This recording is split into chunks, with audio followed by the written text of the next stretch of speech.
오늘은 마태복음 4장 12절부터 22절 말씀 통해서 마태복음 4장 강해 계속 진행하겠습니다.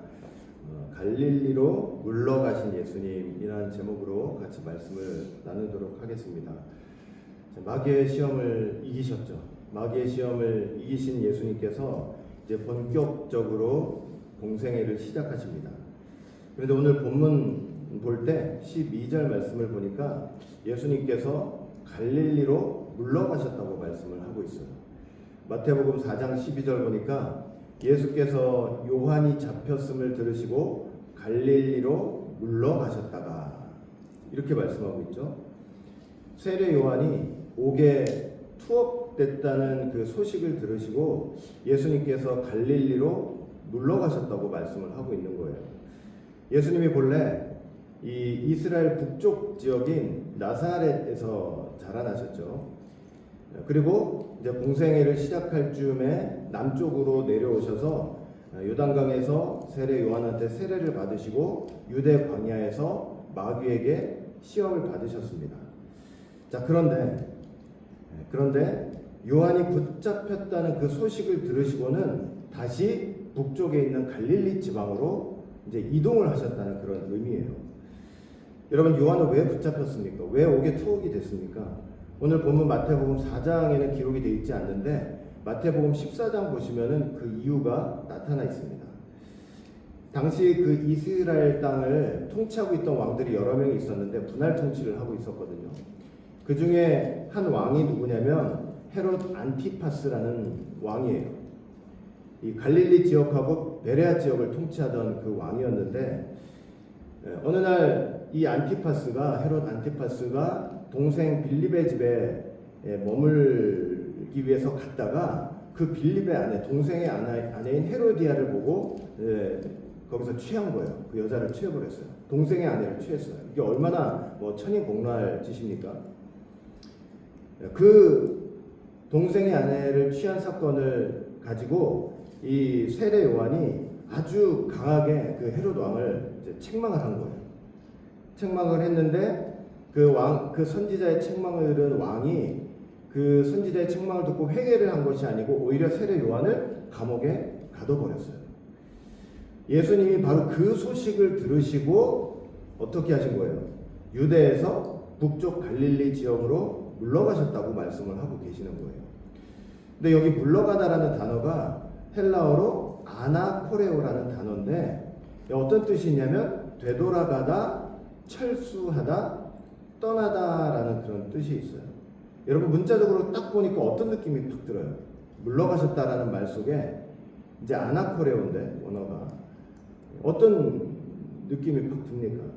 마치 이 예수님의 사역이 잠시 이렇게 후퇴한 것처럼 느껴지는 거예요. 후퇴한 것처럼 느껴지죠. 여러분, 지리적으로 봐도 좀 그런 이제 상황을 우리가 좀 엿볼 수가 있어요. 자, 어떻게 우리가 엿볼 수가 있냐면은, 예수님께서 지금 원래 어디서 자라셨다고 그랬어요? 나사렛에서 자라셨다고 그랬죠. 나사렛에서 자라셨다가 나중에 어디로 내려오셨냐면은 이제 유대 쪽으로 내려오셔가지고 그 세례를 받으셨죠. 그리고 광야에서 시험을 받으셨어요. 자, 시험을 받으시고 나서 이제 공생애의 준비가 완전히 이제 맞춰졌잖아요. 세례 받으셨죠. 성령 임하셨죠. 광야에서 40일 기도하셨죠. 마귀의 시험 다 이기셨죠.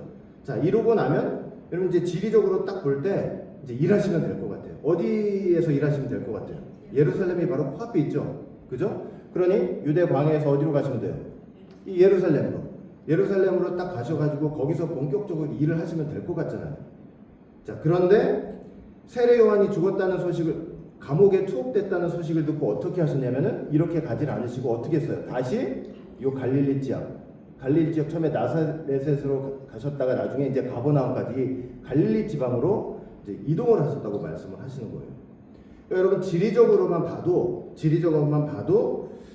세례 요한이 투옥되는 바람에 하나님의 뜻이 예수님의 사역이 어떻게 된 것처럼 보여요? 잠시 이렇게 후퇴된 것처럼 보이는 거예요. 약간 좀 지연된 것처럼 그렇게 보이는 거예요. 여러분, 세례 요한의 사명이 무엇이었습니까? 제가 눈에 말씀드렸잖아요. 사람들을 예수님 앞으로 인도하는 사명이었어요. 예수님이 이 땅에 오셔서 지상 사역을 하실 때 그 사역이 평탄케 될 수 있도록 미리 길을 닦는 사명이었죠. 세례요한은요, 평생 동안, 그러니까 종신토록 이 땅에 오신 주님의 사역이 평탄할 수 있도록 밑받침이 됐어야 해요. 그런데 헤롯 왕의 잘못을 책망하는 그 사건 때문에 옥에 갇히게 돼버린 거예요. 여러분, 신구약 중간기가 한 400년 정도 되죠. 그러니까 선지자가 나타나지 않았었어요. 수백 년 만에 등장한 하나님의 선지자가 세상 왕의 잘못을 누구도 할 수 없는 일인데 세상 왕의 잘못을 강하게 질책하고 책망하면서 그것을 바로잡으려고 했던 거, 이거 사실 누가 보아도 잘못한 일이라고는 할 수가 없는 것이겠죠. 얼마나 대단하다고 박수를 치겠어요. 그죠? 진짜 믿는 사람들이 보면은. 그러나 하나님의 구속 경륜의 입장에서 보면 세례요한은 본인의 사명을 온전히 감당하지 못했다고 생각할 수 있는 거예요. 왜 그러냐면 예수님을 증거해야 될 선지자가 옥에 갇혀버렸잖아요. 그러는 바람에 예수를 증거할 사람이 없어진 거예요. 여러분, 저분이 바로 이 땅에 오신 하나님의 구속자고 하나님의 아들이고 하나님의 메시아고 세상 죄를 지고 가는 어린 양이라고 이렇게 자꾸 증거를 해서 그 예수님께 사람들을 이렇게 이끌어야 될 선지자가 그 왕을 책망하는 사건 때문에 옥에 갇혀버려가지고 그렇게 외칠 사람이 없어져 버린 거예요. 그러니까 예수님께서 그 사건 때문에 유대에 계시다가 어디로 퇴장을 하시는 거예요? 다시 갈릴리로 퇴장을 하시는 거예요. 갈릴리로 퇴장하세요. 여러분, 세례 요한은 좀 자기의 사명과 예수님에 대해서 좀 착각했던 부분이 있었던 것 같아요. 어떤 착각이 좀 있었던 것 같냐면 오해라고 할까요? 세례 요한이 사람들에게 물 세례를 주면서 어떤 얘기를 했냐면 마태복음 3장 10절 보니까 이미 도끼가 나무 뿌리에 놓였으니 좋은 열매를 맺지 아니하는 나무마다 찍혀 불에 던져지리라. 잘 한번 생각해 보세요. 마태복음 3장 11절 12절 봐도 나는 너희로 회개케 하기 위하여 물로 세례를 베풀거니와, 세례 요한이 지금 하는 말이죠.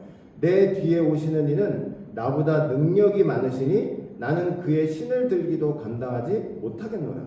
그는 성령과 불로 너희에게 세례를 베푸실 것이요 손에 키를 들고 자기의 타작마당을 정하게 하사 알곡은 모아 곡간에 들이고 쭉정이는 꺼지지 않는 불에 태우시리라. 여러분, 세례 요한이 이 앞으로 오실, 이미 동시대에 살고 계시잖아요. 그 예수님에 대해서 어떤 생각을 하고 있는지 여러분들 좀 짐작이 되시죠? 지금 두 구절을 통해서 보니까. 그러니까 세례 요한은 예수님이 오시면 손에 도끼를 가지고 좋은 열매를 맺지 않는 그 나무를 찍어가지고 그 나뭇가지들을 다 어디로? 불에 태워버리실 거라고 생각을 한 거예요. 또 손에 키를 들고, 이렇게 키. 왜 그 가을, 옛날에 가을 그 마당에 보면 이렇게 해가지고 쭉정이 날아가고 알곡만 남는 거 있잖아요. 키를 들고 알곡은 곡간에 모아들이고 쭉정이는 다 태워버리실 것이다. 그러니까 세례 요한은 예수님에 대해서 어떻게 생각을 했냐면 예수님이 오시면 당장에 죄를 드러내서 엄중하게 심판을 하시고 죄인들을 지옥불에 다 보내버리시고 회개한 의인들은 즉시 하나님의 나라로 이끌어 주실 거라고 생각을 한 것 같아요. 예수님이 이렇게 하실 날이 오겠죠, 재림 때. 그러나 당장 그렇게 하실 거라고 생각을 한 거예요. 예수님이 죄에 대해서 엄중히 심판하시고 책망하시고 심판하시러 오시는 분인데 내가 그 주님을 위해 앞서가며 그 길을 준비하는 선지자로서 내가 미리 죄에 대해서 강하게 책망하고 심판하면서 예수님 오신 길을 평탄케 해야 되는 거 아닌가, 이런 생각을 가지고 있었던 것 같아요. 그래서 세례 요한이 아무래도 동생의 철을 취했던 그 헤롯 왕에 대해서 아주 강하게 질책하고 책망을 했을 거예요. 이런 맥락 속에서 자기의 사명이 바로 그거다라고 생각하고. 여러분, 그렇지만 예수님은 이 땅에 오셔서 자기 사명에 대해서 뭐라고 말씀을 하셨습니까? 마가복음 2장 17절 같이 한번 읽어볼까요? 시작. 예수께서 들으시고 그들에게 이르시되 건강한 자에게는 의사가 쓸데없고 병든 자에게라야 쓸데있느니라. 나는 의인을 부르러 온 것이 아니요 죄인을 부르러 왔노라 하시니라. 예수님은 자신의 사명을 이렇게 말씀을 하셨어요. 예수님은 오셔가지고 이 땅의 죄인들의 죄를 밝히 드러내서 그 심판하고 지옥, 불구덩이 지옥 보내시기 위해서 오신 것이 아니고, 의사가 병자를 치료하듯이 그들을 회개케 해서 구원하시기 위해서 이 땅에 오셨다고 말씀을 하고 계시는 거예요. 사랑하는 성도 여러분, 예수님은 이 땅에 우리 같은 죄인들을 지옥불에 던져 넣으시기 위해서 오신 것이 아니라 오히려 지옥불에서 우리를 건져주시기 위해서 오신 분이라는 사실을 꼭 믿으시길 바라겠습니다. 우리를 살리시기 위해서 오신 거예요. 살리시기 위해서. 죄와 사망의 권세로부터 우리를 끄집어내 주시기 위해서 오신 분이에요. 제가 몇 번 말씀드렸죠. 진짜 이런 속에서 볼 때 양심 있는 게 뭐냐? 진짜 참 양심이 뭐냐? 내가 죄인이기 때문에 내가 하나님 앞에, 예수님 앞에 나갈 면목이 없다. 예수님 앞에 나갈 수가 없다. 이건 양심이 없는 거라고 말씀드렸잖아요. 진짜 양심이 아니에요. 진짜 양심. 정말 양심을 가진 사람들은 내가 죄인이기 때문에 예수님 앞에 나아가야 되겠다고 말하는 사람들이에요. 그게 진짜 양심 있는 사람들. 하나님이 기뻐하는 양심이에요. 부끄러워서 못 나가겠다가 아니라 내가 죄 많고 부끄럽기 때문에 더 악착같이 나가서 이 죄를 해결받고 하나님의 자녀로 내가 천국을 상속하는 하나님의 천국의 상속의 유업자로 살아가겠다. 이게 진정한 양심 있는 자라는 사실을 여러분 그 나라 갈 때까지 꼭 기억하시길 바라겠습니다. 이게 양심 있는 거예요. 설교를 들을 때, 공부를 할 때 말씀을 딱 듣는데 그 말씀에 나를 콕콕콕콕 찌르는 것 같아요. 아, 저 사람이 나를 대상으로 이렇게 하나? 그게 아니에요. 그게 아니고 그렇게 말씀이 콕콕콕콕 그걸 찔러가지고 네가 감히 그런 죄인인 주제에 내 앞에 나오려고 그래? 하나님이 말씀이 그렇게 하려고 말씀이 콕콕콕콕 찌르는 게 아니에요. 그게 아니에요. 너무 타락한 본성을 갖고 있으니까 누가 딱 건드리면 나를 찔러? 이렇게 나오지만 하나님은 그런 의도와 목적이 아닌 거예요. 하나님께서는, 예수님께서는 우리 죄를 깨닫게 하셔서 주님 앞에 돌아와서 해결받게 할 수 있도록 그렇게 하시는 거예요. 얼마나 귀해요. 바울이 뭐라고 했습니까? 바울이 책망을 받는 것마다 어둠, 지옥, 흑암이 아니라 전부 다 빛으로 드러난다고 그랬잖아요. 전부 다 빛으로 드러나가지고 너희들 다 빛의 아들이 될 것이다. 드러나는 것마다 다 빛으로 드러나게 된대요. 책망을 받고 정죄를 당하면 우리 다 숨잖아요. 어둠 가운데 지옥으로 떨어지게. 올롱 선생님 뭐라고 하셨어요? 나중에 이제 백보자 심판 앞에 가면은 그 앞에서 예수님이 심판주로 앉아 계셔서 너 우양호 천국 가, 너 좌양자 지옥 가 이러지 않는다고 그랬잖아요. 우리가 우리 자신을 아니까 어떻게 한대요? 알아서 좌양자 지옥 간다는 거예요. 책망받고 정죄받으니까 우리는 스스로 다 어둠 속으로 기어 들어가지만 아니에요. 예수님이 책망하실 때는 그 어둠 속으로 기어가라고 그렇게 하시는 것이 아니고 책망을 받아서 그거 정직하게 하나님 앞에 나와 회개하면 전부 다 그걸 뭘로 만들어 주시겠대요? 빛으로 다 만들어 주시고 너희들 내가 빛의 아들 삼아 주려고 책망하는 거야. 얼마나 귀해요. 얼마나. 예수님이 그렇게 하기 위해서 이 땅에 오신 거예요. 그렇게 하시기 위해서. 근데 세례와는 좀 오해가 있었던 것 같아요. 예수님 오셔서 죄인들을 강하게 책망하고 그냥 말 안 듣는 것들 다 지옥불에 보내셔야 될 텐데 이렇게 들어보니까 죄인들과 어울려요. 맨날 세리, 창기들, 그 로마 정부에 빌붙어 가지고 세금 걷는 그런 사람들한테 빌붙어 가지고 그 빌붙어 있는 그런 사람들하고 같이 어울려 다닌다는 얘기를 들으니까 이게 이해가 안 되는 거예요. 내가 생각한 예수님은 저런 분이 아닌데. 그 나중에 옥에 갇혀 가지고 어떻게 했어요? 제자들 보내 가지고 예수님한테 뭘 묻겠습니까? 진짜 오실 분이 당신입니까? 이게 묻는 거 보세요. 실족한 거예요. 실족했어요. 의구심 속에서 잠깐 실족을 한 거예요. 우리가 걸어가다 발을 헛디딜 수가 있잖아요. 실족한 거. 자, 그런데요. 보세요. 이런 사건 때문에 요한이 옥에 갇히는 바람에 예수님이 어디로 물러가셔요? 갈릴리로 이제 물러가신 거예요.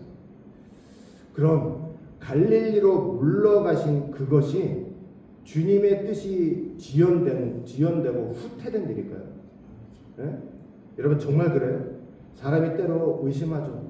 세례요한 뭐 탓할 거 있습니까? 우리 믿는다고 하면서도 우리 하다못해 길 가다가도 다리 삐끗해서 넘어질 때가 있는데 신앙적으로는 삐끗 안 할 때 있어요. 삐끗하고 넘어지고 자빠질 때 있잖아요. 실족하죠. 그러나 그렇게 사람이 실족한다고 해서 그것 때문에 하나님의 뜻이 후퇴되냐 이거예요. 절대 후퇴되지 않습니다. 후퇴되지 않아요. 그렇지 않고 오히려 더 구속 경륜을 쫓아 하나님의 뜻은 전진한다는 것을 믿으시기 바랍니다. 여러분 예수님께서 갈릴리로 이렇게 물러나셨잖아요. 갈릴리로 물러나심으로 여러분들 본문 읽으셨지만 오히려 700년 전 이사야 선지자의 예언이 성취됐다고 말씀을 하고 있어요. 마태복음 4장 12절부터 14절 예수께서 요한이 잡혔음을 들으시고 갈릴리로 물러가셨다가 나사렛을 떠나 스불론과 납달리 지경 해변에 있는 가버나움에 가서 사시니 이는 뭐래요? 선지자 이사야를 통하여 하신 말씀을 이루려 하십니다. 우리가 보기엔 세례 요한 때문에 후퇴를 하신 것 같은데 뭐라고 돼 있어요? 지금 마태가 뭐라고 얘기를 했어요? 그렇게 가신 것은 이사야 선지자 예언을 성취하신 것이다 이러는 거예요. 그럼 이사야 선지자가 어떤 예언을 했느냐? 마태복음 4장 15절 16이에요.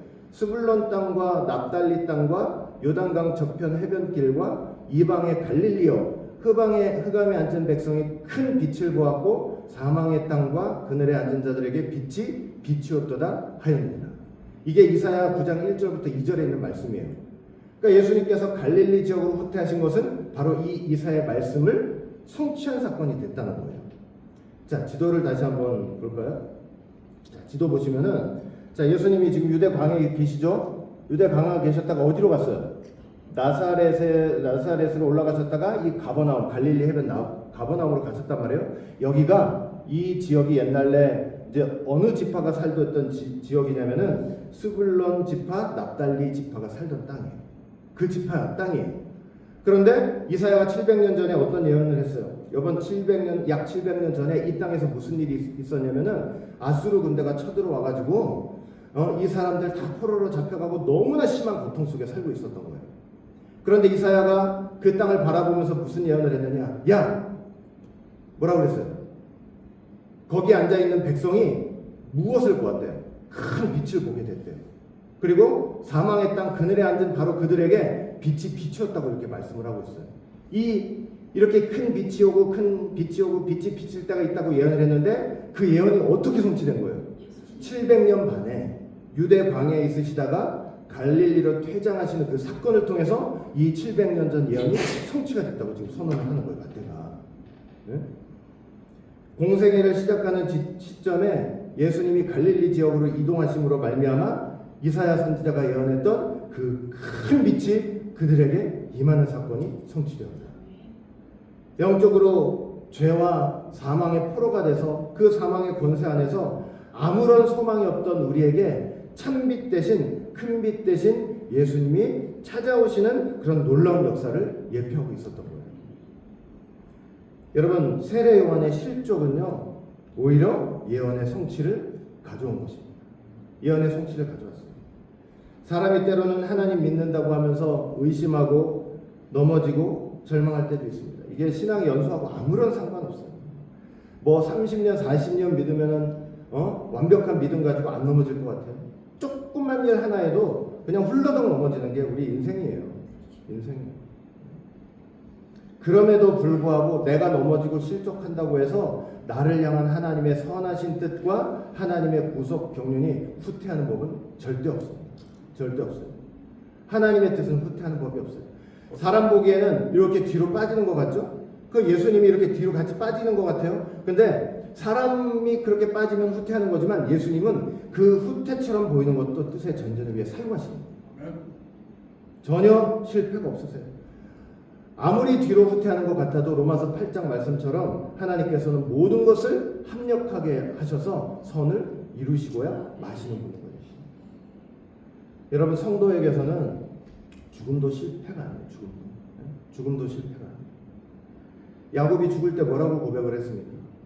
창세기 48장 21절 보니까 이스라엘이 요셉에게 또 이르되 나는 주구나 하나님이 너희와 함께 계시사 너희를 인도하여 너희 조상의 땅으로 돌아가게 하시려니. 요셉도 무슨 얘기를 했어요? 창세기 50장 24절 이렇게 유언했죠. 요셉이 그의 형제들에게 이르되 나는 죽을 것이나 하나님이 당신들을 돌보시고 당신들을 이 땅에서 인도하여 내사 아브라함과 이삭과 야곱에게 맹세하신 땅에 이르게 하시리라.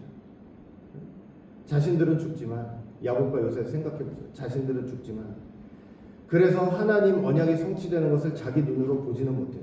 보지는 못하지만 하나님의 말씀과 언약 그리고 선하신 하나님의 뜻은 절대로 성취되리라는 믿음. 내 죽음이 뜻의 후퇴가 아니라는 거예요. 내가 자빠지는 게 뜻의 후퇴가 아니라는 거예요. 내가 죽는다고 하나님의 언약도 하나님의 말씀 소용없다. 내가 죽으면 다 소용없다.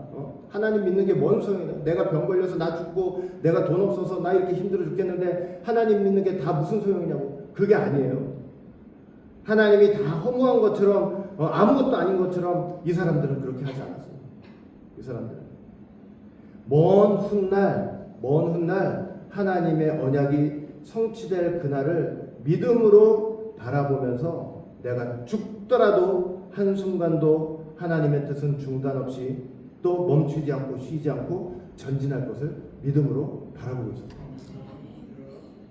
여러분, 그 믿음으로 말미암아 이 사람들은 결국 마지막 때 다 살아서 주님과 함께 영원토록 하나님의 나라와 함께 할 것입니다. 내가 죽는다고 해도 하나님의 뜻은 실패하지 않고 후퇴되지 않고 하나님의 말씀은 말씀하신 그대로 전진한다는 거 여러분 꼭 믿으시기를 바라겠습니다. 좀 넘어지고 실족한다고 해도 그 순간 후퇴된 게 아니고 그 넘어진 나를 붙잡아 주시는 예수님의 손을 잡고 일어서는 순간 하나님의 뜻의 전진이 반드시 저와 여러분들 삶에 있을 것입니다. 믿고 끝까지 믿음의 길을 걸어가시길 바라겠습니다. 한 가지 더. 예수님이 갈릴리로 이렇게 딱 물러가셨잖아요. 물러가셔가지고 이게 뜻의 후퇴처럼 보이지만 그게 아니에요. 거기서 무슨 일을 하셨냐면 제자들을 부르셨어요. 거기서 제자들을 부르셨어요. 마태복음 4장 18절부터 22절 볼 때 그 갈릴리 해변에서 왔다 갔다 하시다가 시몬 베드로와 그의 형제 안드레를 부르셨죠. 그리고 좀 더 가다가 근처에서 다른 두 형제 세베대 아들 야고보와 요한을 부르셨어요. 물론 잘 생각해 보세요. 세례 요한에 비하면 참 부족한 게 많은 사람들이에요. 그래요, 안 그래요? 세례 요한은 신분적으로 제사장이라고 했잖아요. 제사장. 종교적인 특권층이에요. 똑똑하죠. 많이 배웠죠. 존경도 받아요. 말 한마디 하면 누가 다 들어줘요. 응? 다 들어줄 만한. 그냥 오죽했으면 사람들이 세례 요한을 혹시 그리스도가 아니냐고 착각할 정도잖아요. 얼마나 영향력이 있어요. 베드로, 안드레, 야고보, 요한 이 뭐하던 사람들이에요. 저 총구석에서 갈릴리 총구석에서 이 유다 예루살렘은 밑에 있잖아요. 종교적 중심지가 다 밑에 있는데 저 총구석에서 어부였어요. 어부. 물고기 잡던 어부예요. 어부. 많이 배우지도 못하고 똑똑하지도 못하고 누가 뭐 성경에 대해서 물으면 대답도 못해요. 대답도 하나도 못해. 아니 왜 예수님 오시기 전에 엘리야가 온다고 하느냐. 누가 종교 지도자들이 모르니까 그 대답도 못해서 예수님한테 쪼르륵 가서 물어보는 거죠. 어부들이 무슨 얘기한다고 영향력이 생겨요? 한마디도 영향력이 없어요. 한마디도. 아니 예수님이 그럼 여러분 한번 생각해 보시라고요. 세례 요한을 데리고 일하시는 게 나아요? 이 어부들 데리고 일하시는 게 나아요? 당연히 세례 요한 데리고 훨씬 낫다고 생각하잖아요. 그렇다고 할 때 예수님께서 갈릴리로 내려가셔가지고 어부들을 제자로 부르시는 거 이거 뜻의 후퇴가 아니냐. 그렇게 후퇴해가지고 거기서 그런 제자들을 부르신 거.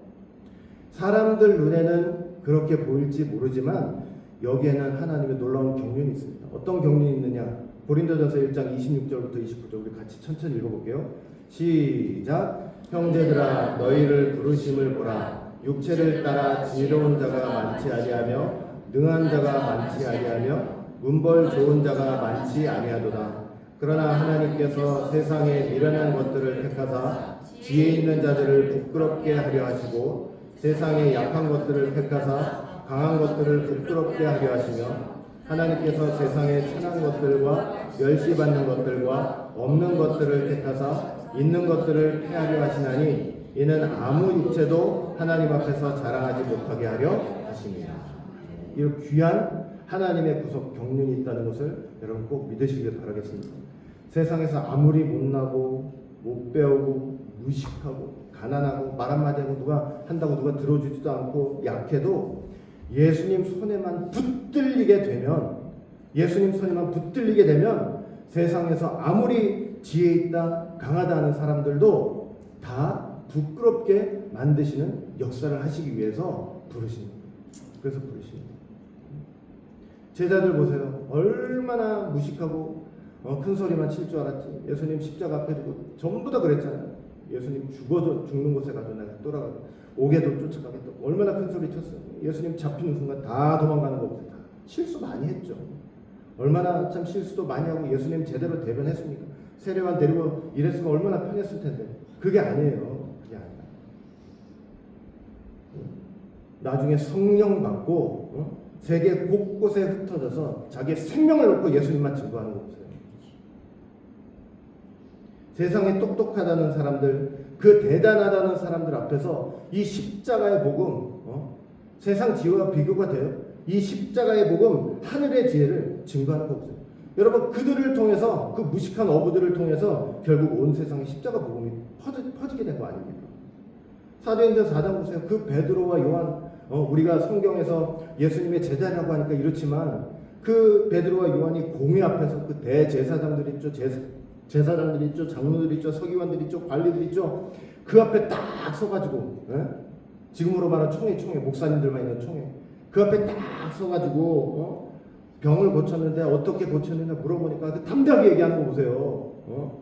너희가 십자가에 못 박은 예수님의 이름으로 내가 이 병자를 고쳤다고 담대하게 말하는 거 보세요. 무슨 신학을 말했어요? 엄청난 진리를 얘기했어요. 보고 들은 걸 말한 거 아니에요. 보고 들은 거를. 다른 이름으로 구원받을 자가 하나도 없는데 천하에 오직 이 예수예요. 예수의 이름만으로 구원 얻은 이름을 주셨다. 여러분 사도행전 4장 읽어보세요. 종교 지도자들이 깜짝 놀랐어요.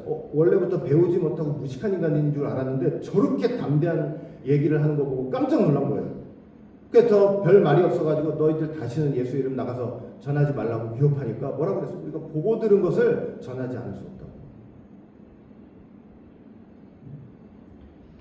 사도행전 10장 말씀 봐요. 그 로마의 대단한 그 백부장 군인들 장교 아니에요? 베드로한테 십자가 복음 듣겠다고 그 앞에서 무릎 꿇는 거 보세요. 그 신분적으로 보세요. 그 로마 군인 장교가 뭐가 아쉬워서 어부한테 무릎을 꿇습니까? 그 십자가 복음 때문에. 여러분 요한복음 한번 보세요. 1장 1절부터 태초에 말씀이 계시죠. 여러분 그 말씀부터 21장 말씀까지 봐요. 요한이 통찰한 그 예수님, 그 하늘의 세계. 아니 그 어부의 머릿속에서 나올 수 있어요, 그게? 하나님의 성령이 붙잡아 주시고 깨닫게 해주시니까 그렇게 되는 거죠. 여러분 어부가 쓴 그 요한복음을 지금 세계적인 석학들이 다 연구하는 거 보세요.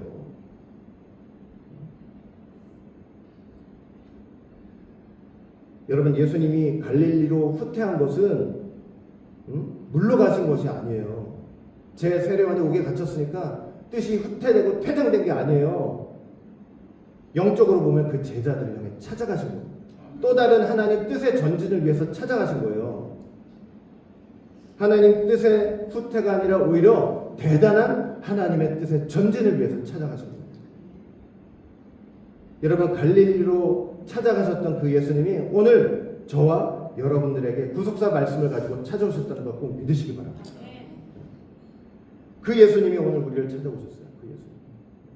좀 더 나보다 똑똑하고 나보다 더 말 잘하고 영향력도 있고 좀 크고 대단한 데로 찾아오셔서 이 세례 요한 같은 데 찾아와가지고 그 일을 하시면 좋을 텐데 왜 하필 우리 같은 사람들을 찾아오셔가지고 이렇게 이 일을 하시냐고. 뜻의 후퇴가 아니냐. 이래갖고 되겠느냐고.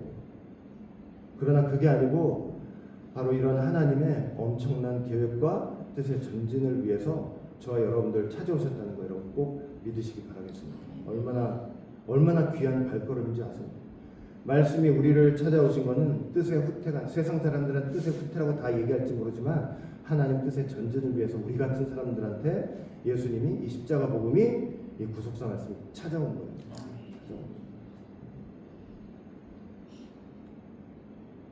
우리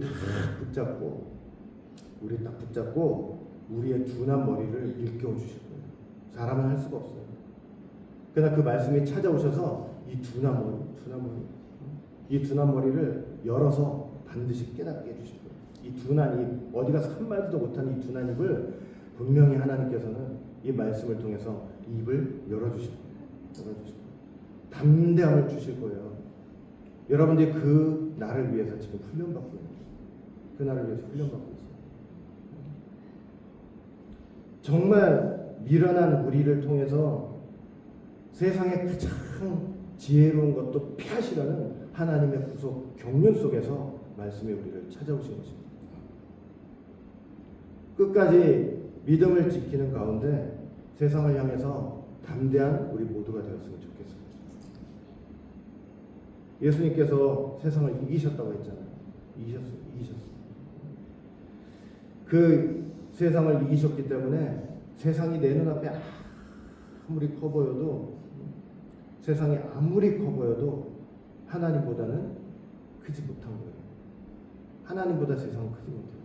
내가 믿는 하나님보다 세상은 크지 않아요. 세상에 어떤 지혜가 있어도 이 십자가 복음, 이 십자가 지혜만큼 크지 않아요. 가장 크고 고귀한 게 바로 십자가 복음이고 십자가 지혜. 담대하시기 바랍니다. 이 말씀 붙들고 지금은 머리가 잘 안 뚫리고 입이 터지지 않는 것 같지만 하나님께서 이제 준비됐다 필요한 시기에 여러분들 통해서 이 말씀을 퍼뜨리기 위해서 계획하실 때가 되면 여러분들에게 능력 주실 거예요. 능력 주시고 힘 주시고 용기 주실 거예요. 그날을 바라보면서 말씀 잘 듣고 배우고 또 지키면서 승리의 삶을 살아가는 모두가 되시기를 주님의 이름으로 간절히 축원을 드리겠습니다. 기도합니다. 사랑과 은혜가 풍성하신 아버지 하나님, 오늘도 이렇게 귀하고 복된 시간을 통해서 다시 한번 은혜 가운데 이렇게 귀한 말씀을 허락하여 주시니 진심으로 감사드립니다. 사람 보기에는 뒤로 물러나는 것 같지만 예수님은 뒤로 물러나셔도 그게 후퇴가 아니라 큰 뜻의 전진임을 다시 한번 깊이 생각하면서 저들 주님의 뜻의 전진을 믿고 내가 어떤 힘들고 어렵고 절망스러운 상황에 놓였다 할지라도 그 주님만 붙잡고 있으면 내 후퇴되는 삶 속에서도 하나님의 뜻만큼은 전진하고 반드시 이루어진다는 걸 믿고 승리의 삶을 살아갈 수 있는 모두가 될 수 있도록 주님 축복해 주시옵소서. 끝까지 함께 해주시고 도와주실 줄 믿고 감사드리며 사랑 많으신 예수님 이름으로 감사하며 간절히 기도드리옵나이다. 아멘.